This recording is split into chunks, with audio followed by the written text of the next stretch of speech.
When summer comes, all of the lawns around my cul-de-sac all turn brown. When we take the eggs from a female salmon, there's all kinds of pressures on salmon, right from environmental pressures to fishing pressures. First thing in the morning, we start with our language teacher. This home allows people to walk through and just kind of get a glimpse of what the future holds. Thank you for submitting your daily medical scan results.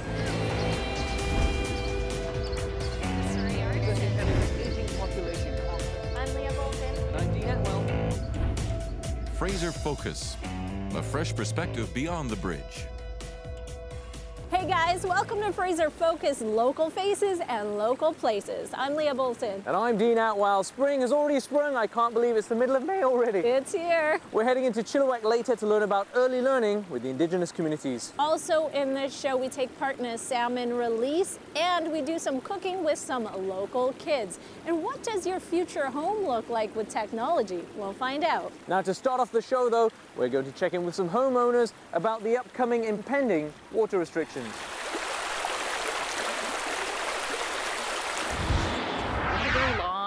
Dry, warm summer in 2015, and that was an opportunity for us to just reflect back on how well the regulations had worked. So what was the outcome of that?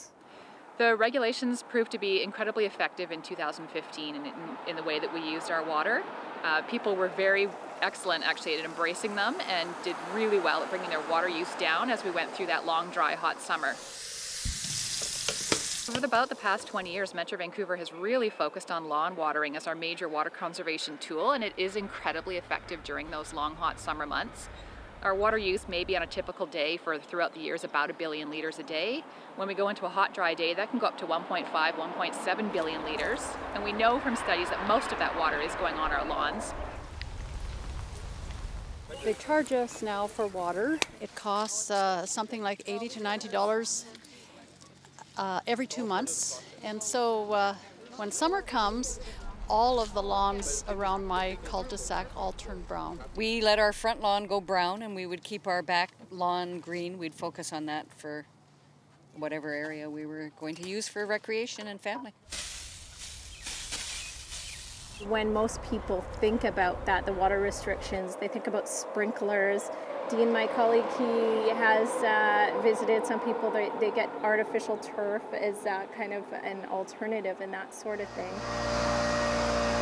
We have some of the cleanest drinking water in the world, and we're wasting it on our lawns, which is pretty ridiculous. Grass comes in rolls, and you lay it down on the soil. Now, what needs to be done is you're going to have to water that all the time. When we first put it in, I recommend watering it 2 to 3 times a day. After that, for about the first 2 weeks, you're going to water once every 2 or 3 days.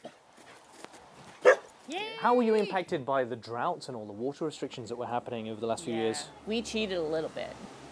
My husband and I are both realtors as well, so it actually works really well for our clients to do this type of grass. It's much better. Certainly helps with making a house more saleable down the road as well. And this is all synthetic here? That's all, yeah, all doesn't synthetic. Need watering, doesn't need fertilizer, doesn't need lime, any of that stuff. Synthetic grass is about 4 times more expensive than real grass. I find usually you'll break even, so it's going to pay for itself by year 3 or 4. I live in an apartment as well, and I don't have the same lawn, same sort of thing. There's not the outdoor things, but there are indoor things. Yeah, definitely. So some of the big wins for indoors are certainly the showers. Taking a shorter shower makes a big difference in how much water we use every day. We ask people to do 2 minutes shorter on average. There's a couple of other great ways that we can save water around the home. One of them is using our efficient appliances efficiently. So what that means is a lot of us are buying these front loader washing machines or energy efficient dishwashers. But the best way to keep them saving water is to fill them up. So when you're doing your front load laundry or filling your dishwasher, make sure that you're doing full loads instead of running regular half loads. Other things we can do outdoors is when we're working on landscaping, we can try to choose water-wise plants. There's lots of beautiful, beautiful options available in any garden center. They either already have them signposted or they're more than happy to help people choose those plants. If my car's really dirty, what do I do?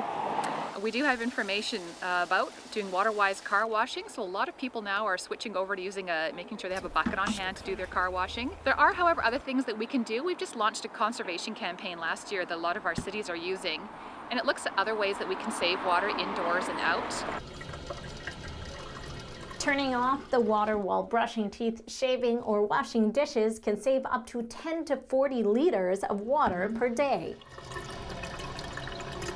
So we have a welovewater.ca website in place. It's an information hub. We do a social media campaign that drives users into that site, and it's full of really great tips on things that you can do around home. Don't waste a drop.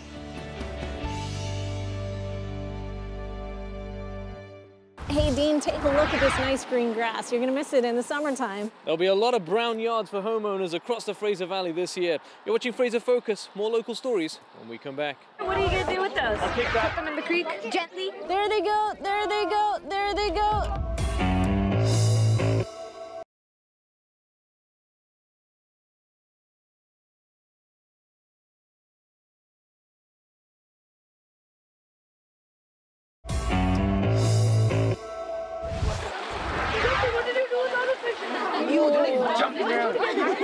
You let's all go together. Are there fish in there? Oh my gosh, how many fish are in here? Like, I don't know, 100. 100? All right. Hey guys, welcome back to Fraser Focus, local faces and local places. Right now I'm in the Surrey Delta area with a bunch of local kids who are doing their part today. They're releasing the salmon.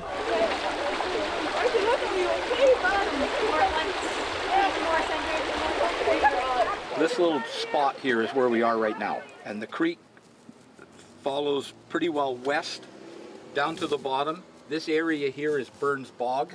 There's all kinds of pressures on salmon, right from environmental pressures to fishing pressures and pressures in the ocean from predation, that kind of thing. And particularly through loss of habitat, there's been a need to kind of help salmon along. One of DFO's goals is in the salmon enhancement program is to reestablish streams both with populations of salmon and with stream rehabilitation to bring them back to a self-sustaining state. When we take the eggs from a female salmon, they are called green eggs.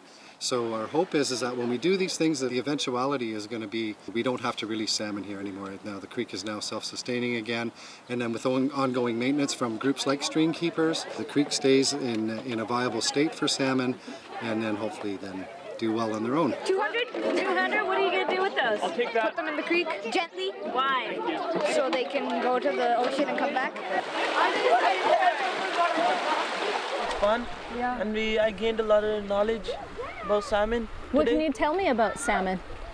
Well, we learned the stages about salmon. They start off with like an egg, then they get eyes, and then they fry, and then they get bigger, and then they get released.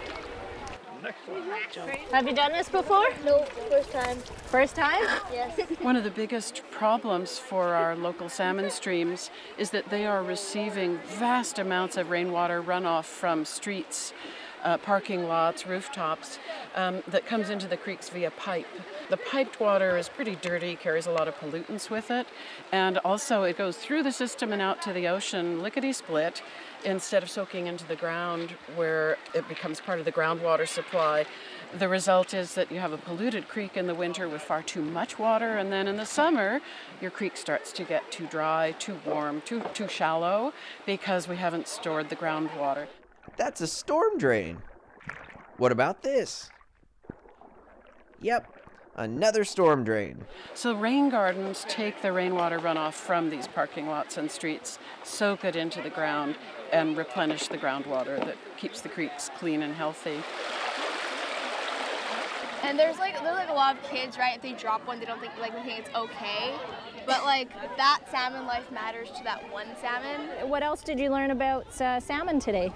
They're not orange. The movie Finding Nemo, so yeah, I watched that movie. This is just it's a real worthwhile thing to do, and I'm an outdoors person. I love the environment, and this is just my way of putting back in. These are the special ones. These are the special media fish. Oh, good. Thanks, guys. All right, are you gonna carry them for me? All right, here we go. Ready? 3, 2, lower, 1. Oh my gosh! There they go! There they go! There they go! There they go! Good luck, everyone. We'll be right back here on Fraser Focus in a moment. because it shows pride in who they are and where they come from.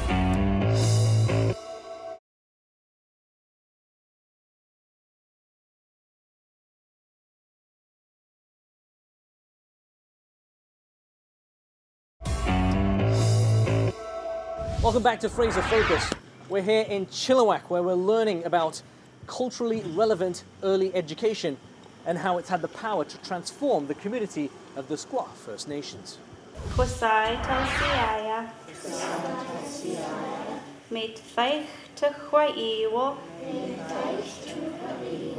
First thing in the morning, we start with our language teacher.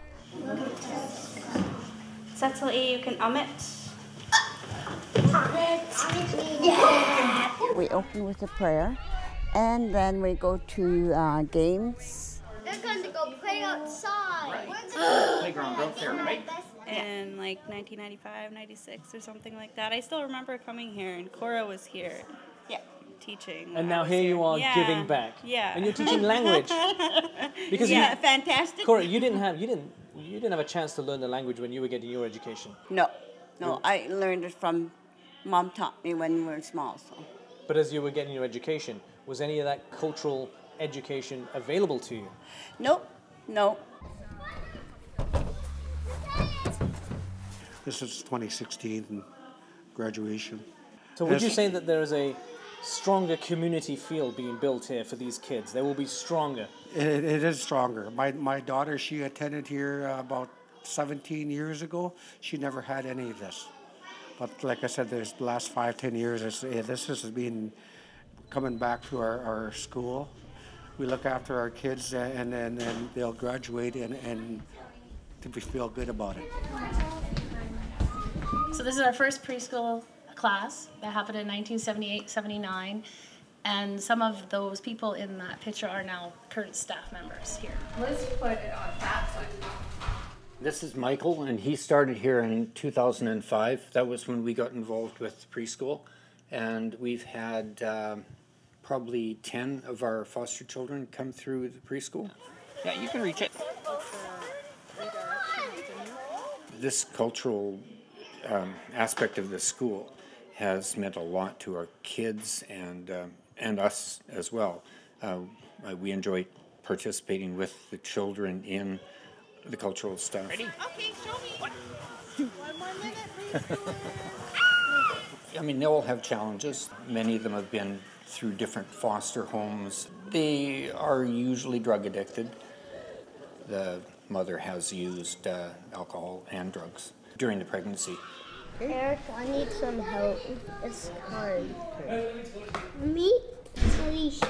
Meet Felicia. The school here is really very good at dealing with that as well.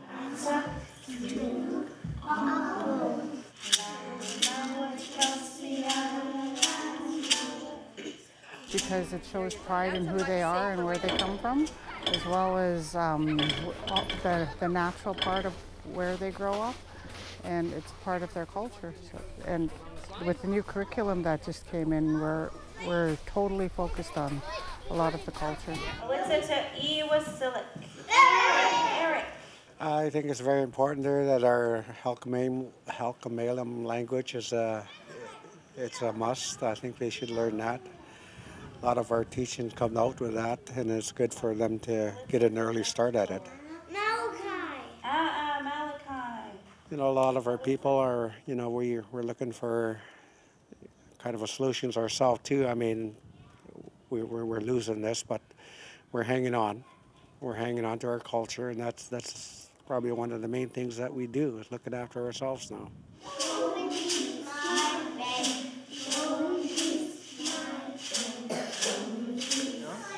How about this one? That's the one you like. When is my customer getting here? I know, it's coming. The federal government recently announced $7 billion to roll out over the next decade for indigenous early childhood development and education. You're watching Fraser Focus. We're learning more here. We'll be right back. Part of the fridge comes with meal plans, so it'll tell you what you can make. So based on dinner tonight, I can actually make a chicken piccata.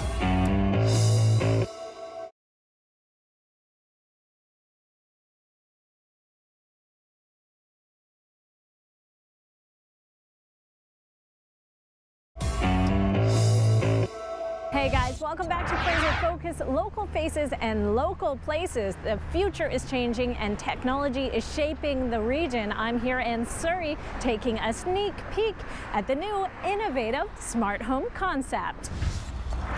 So this is the first point of entry into the home. So it's a facial recognition scan that'll recognize my face and then unlock the door for me. We challenged ourselves to imagine what internet would like. What we wanted to do is we wanted to challenge ourselves to say, hey, what can we use with pure fiber? So we wanted to bring things that you use daily. So we've got 4K Samsung TVs in there.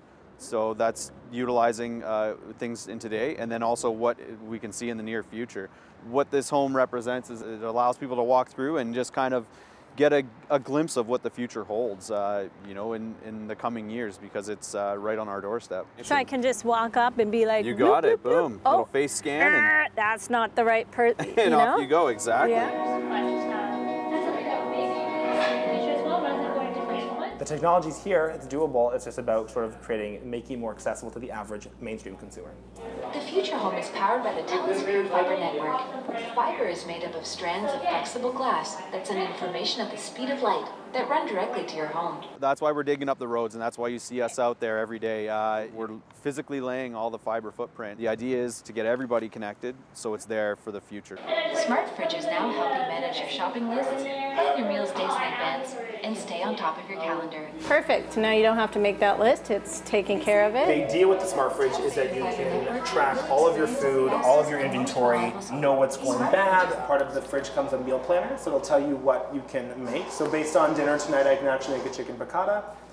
Select that, click dinner tonight over here. I like this, yeah. And then it also communicates with the urban cultivar that we have as well, which is in the corner over there. I think it's pretty cool. Yeah? Yeah. What's the coolest part, you think? Oh, I just think it's the way technology is getting. I don't know. I just think future, right? Yeah, it's the future. Thank you for submitting your daily medical scan results. The doctor and I have reviewed your assessments from the past few days. Prior to fiber optics, the technology was copper, so basically your bandwidths are a lot less. Is that what I have right now? Yeah, your standard customer would have a copper feed with 50 megabits per second. Okay. With fiber technology, currently we can get up to 150 megabits, and that's symmetrical. So when you're talking, you know, you've got somebody watching a 4K movie, which can easily use up 20 megabits per second, and then maybe one of your children are online gaming. With all of the different technologies in the house nowadays, and with everybody needing to be connected, you're definitely going to need more bandwidth. So what our network is enabling is people to get the bandwidth that they need, not only for today, but for the future also. And then like it shows how much you have, like, this is actually cool. Like that, it examines your whole body. So if you didn't eat enough spinach, then it's going to tell you? Probably. And broccoli. No, the future is, you know, so many possibilities, right? Yeah. I mean, it can be different than yesterday or today. All right, I think I'm catching up. From February to December, the future home will be popping up in different communities in BC and Alberta. Stay with us here on Fraser Focus. We're heading into a different community with the Superchefs. Oh, this is too much exercise. Who decided Superchefs? My teacher had a form at school, and it was for this free cooking and basketball camp, and I thought that I'd jump on the opportunity to go to a free camp. Crack and no shells? No shells. That's good enough. Yeah. So she helps out a lot. You say you're a single mom, right? I'm a single mom. I work, so it's really helpful because sometimes around the house, if I'm late from work or whatever, she can cook up a bit of a meal for us, and it's ready for when I get home.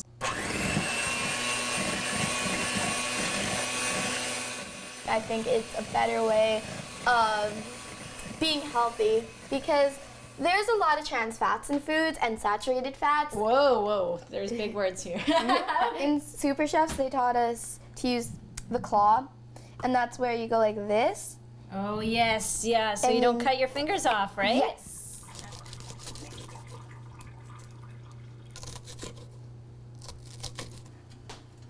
There you go. Do you pour the whole thing? Yeah. Mom likes her onions.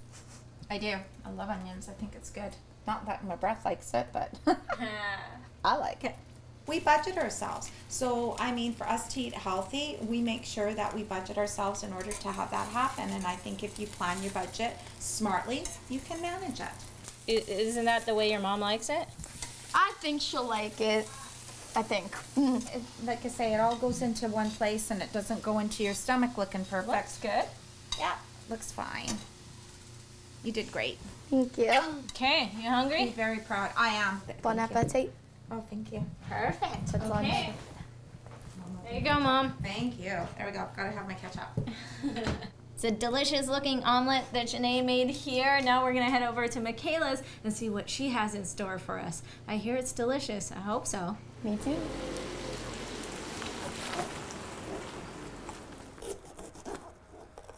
So you went to Superchefs. Mm-hmm. And you've gone there a few times, right? Yes. So what kind of stuff do they show you? They showed us what is healthy and what wasn't. Okay, so now you kind of know the difference. Yeah.